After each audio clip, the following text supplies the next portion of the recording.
किश्तवाड़ में चिनाब नदी के जलस्तर को लेकर प्रशासन ने सुरक्षा सलाह जारी की है। एनएचपीसी तुलहस्ती पावर स्टेशन के गेट आज रात 8 बजे से कल शाम 6 बजे तक खोले जाने के बाद चिनाब नदी का जलस्तर करीब 2 से 3 मीटर बढ़ने की संभावना है। संभावित जलस्तर वृद्धि को देखते हुए प्रशासन ने लोगों से सतर्क रहने की अपील की है और लोगों को पानी छोड़े जाने की अवधि के दौरान चिनाब नदी, उसके किनारों और अन्य जल निकायों के पास जाने से बचने की सलाह दी गई है। प्रशासन ने आम लोगों से सुरक्षा निर्देशों का पालन करने और नदी के आसपास अनावश्यक आवाजाही न करने की अपील की है।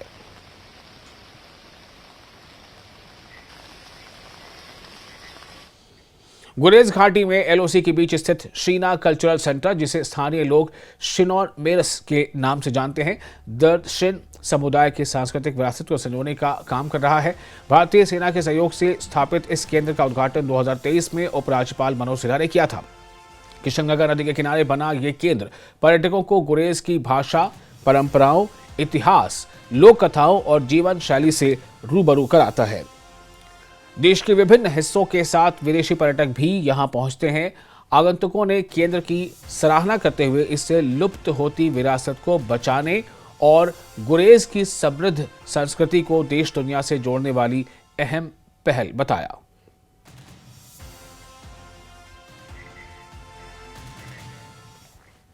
श्रीनगर जम्मू नेशनल हाईवे बंद होने की वजह से किसानों ने अपनी सेब की फसल कोल्ड स्टोर में रखी थी।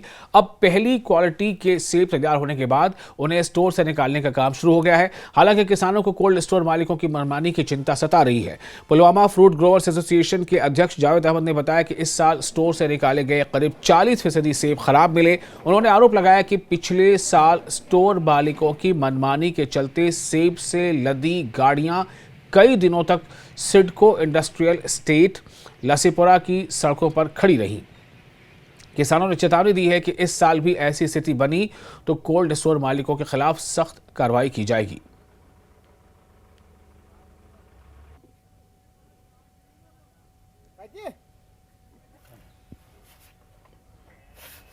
जो भी प्रोड्यूस हमारा निकला तो उसमें काफ़ी सी ग्रेड निकला। उसके यही वजूहत के है कि बाहर गेटों के बाहर जो माल था तो वो धूप में खड़ा रहा, इसीलिए वो बाद में वो ख़राब निकला। इसलिए वो गुजारिश, एक पुरजोर गुजारिश है स्टोर वालों से कि वो भी बिल्कुल प्रिपेयर रहे, 100% प्रिपेयर रहे। तो किसानों का माल एंटर होती वो जल्द से जल्द अनलोड होना चाहिए और वो प्रॉपर सीए मतलब मिलना चाहिए, पर चैम्बर में जाना चाहिए प्रॉपर सीए। ये भी देखने को मिल रहा है कि पुलवामा फ्रूट ग्रोवर्स एसोसिएशन के जो सदर है जावेद साहब, तो उनका ये भी कहना है कि इस साल जो हार्वेस्टिंग शुरू हुई, लेकिन जो काश्तकारों के साथ जो मनमानी हुई थी लास्ट ईयर स्टोरों की वजह से, कोल्ड स्टोरों की मालिकान की वजह से, उससे उन्हें काफ़ी नुकसान से दो चार होना पड़ा। तो इस बार अगर ऐसी सूरत हाल पैदा हो गई तो जो स्टोर मालिकान के खिलाफ जो उनका एहतजाज रहेगा। बिलाल खान, न्यूज़ 18, लाशीपोरा, पुलवामा। और बडगाम जिले के मागाम इलाके के कानिहामा गांव के 2 कारीगरों मंजूर अहमद हजाम और फयाज अहमद वानी को कनी शॉल बुनाई में उत्कृष्ट योगदान के लिए नेशनल हैंडलूम अवार्ड 2025 से सम्मानित किया गया। राष्ट्रपति द्रौपदी मुर्मू ने नई दिल्ली में राष्ट्रीय हथकरघा दिवस के मौके पर दोनों को यह सम्मान दिया। दिल्ली से लौटने पर दोनों कारीगरों का गांव में गर्मजोशी से इस्तकबाल किया गया। उन्होंने सम्मान के लिए केंद्र सरकार का आभार जताते हुए कहा कि इससे कनी शॉल की सदियों पुरानी कला को बढ़ावा मिलने की उम्मीद है। स्थानीय लोगों ने भी इस उपलब्धि पर खुशी और गर्व का एहसास किया। मैं मुतमईन हूँ, मैं पूरी मसरत हूँ और शुक्रिया अदा करता हूँ वज़ारत टेक्सटाइल का और उन जज साहिबान का जिन्होंने हमारे काम को सराहा और अवार्ड के लिए मुंतखब किया। बहुत ज़्यादा फ़ख्र की बात है कि हमने सदर हिंद से ये नेशनल अवार्ड लिया है और बहुत ज़्यादा खुशी है हमें। और हमारे गांव में भी इंशाल्लाह ताला आने वाली पौध ये है जो इस काम में शामिल होने वाली है इंशाल्लाह रहमान। उम्मीद करते हैं कि जो कानी शाल जो आलमी शोहरत याफ्ता सन्नत है और इस सन्नत को हमें उसी तरह यानी बुलंद मकाम तक पहुंचाना है जिस तरह सदियों पुरानी ये कारीगरी रही है। न्यूज़ 18 जम्मू कश्मीर के लिए मैं कानिहामा से मुनीर हुसैन हुर्रा। बारामूला जिला प्रशासन ने GDC बॉयज बारामूला के ऑडिटोरियम में वंदे मातरम के 150 साल पूरे होने और हर घर तिरंगा अभियान के तहत कार्यक्रम आयोजित किया। कार्यक्रम की अध्यक्षता डिप्टी कमिश्नर SF हामिद ने की। इस दौरान देशभक्ति गीत, नाटक और भाषणों के जरिए स्वतंत्रता सेनानियों के बलिदान और राष्ट्रीय एकता का संदेश दिया गया। जिला सूचना कार्यालय की ओर से वंदे मातरम के ऐतिहासिक सफर पर डॉक्यूमेंट्री भी दिखाई गई।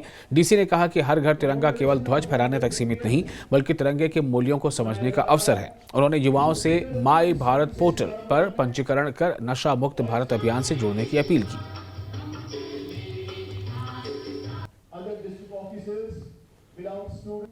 आज का जो ये प्रोग्राम था, जिसका थीम था हर घर तिरंगा वंदे मातरम, तो इसमें मैसेज यही है कि हर एक इंसान जुड़ जाए और कंट्री की तरक्की के लिए काम करे।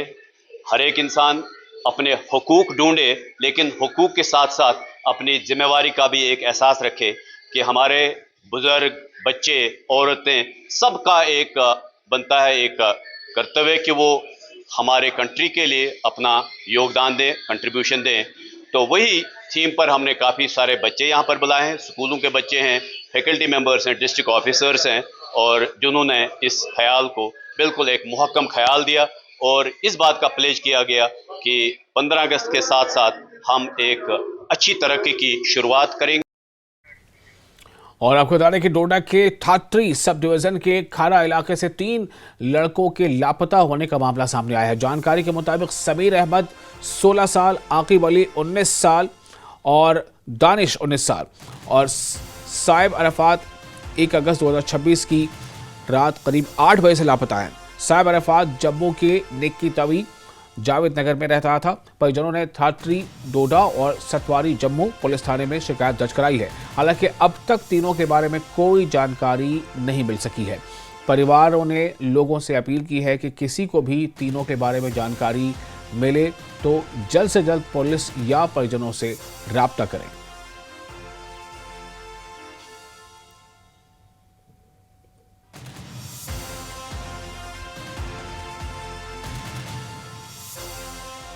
श्रीनगर में CRPF की 132वीं बटालियन की ओर से हर तिरंगा रैली यानी हर घर में तिरंगा रैली आयोजित की गई है। रैली के दौरान असिस्टेंट कमांडेंट प्रहलाद सिंह ने कहा है कि इसका मकसद युवाओं और आने वाली पीढ़ी को आज़ादी और तिरंगे के महत्व से अवगत कराना है।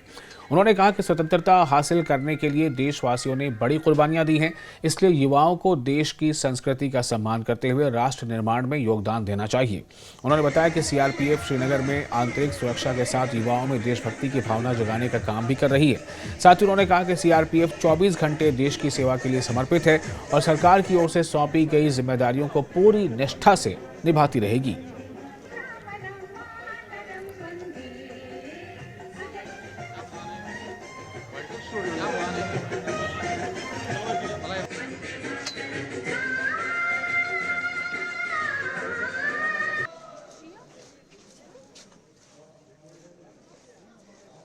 आज CRPF ने ये तिरंगा रैली ऑर्गेनाइज़ की है। इसमें पुलिस भी है, CRPF भी है और हमारे स्कूल के बच्चे भी हैं और हमारे टीचर्स भी हैं।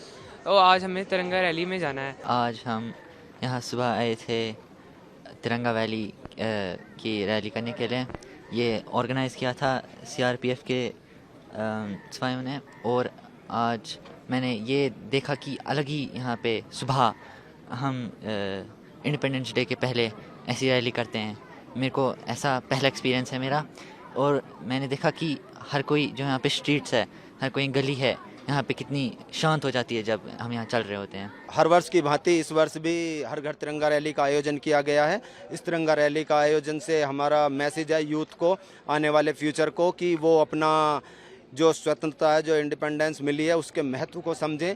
लोगों ने इसको पाने के लिए अपनी कुर्बानियाँ दी हैं, इस झंडे को पाने के लिए लोगों ने अपना बलिदान दिया है। उसके महत्व को समझें, अपने संस्कृति और कल्चर को समझें और इस देश को महान बनाने के लिए अपना योगदान दें।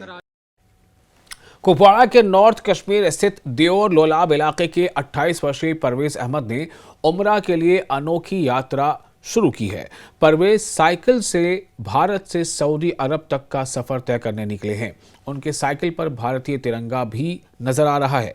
परवेज के मुताबिक इस लंबी यात्रा को पूरी करने में करीब 9 महीने लगने की उम्मीद है। उन्होंने बताया कि यह सफर उनके लिए सिर्फ एक रूहानी यात्रा नहीं, बल्कि दृढ़ संकल्प, हिम्मत और लगन की परीक्षा भी है। उनकी इस पहल को लेकर स्थानीय लोगों में उत्साह है। लोगों ने परवेज को यात्रा के लिए शुभकामनाएं दी और सुरक्षित सफर और कामयाबी की दुआ की।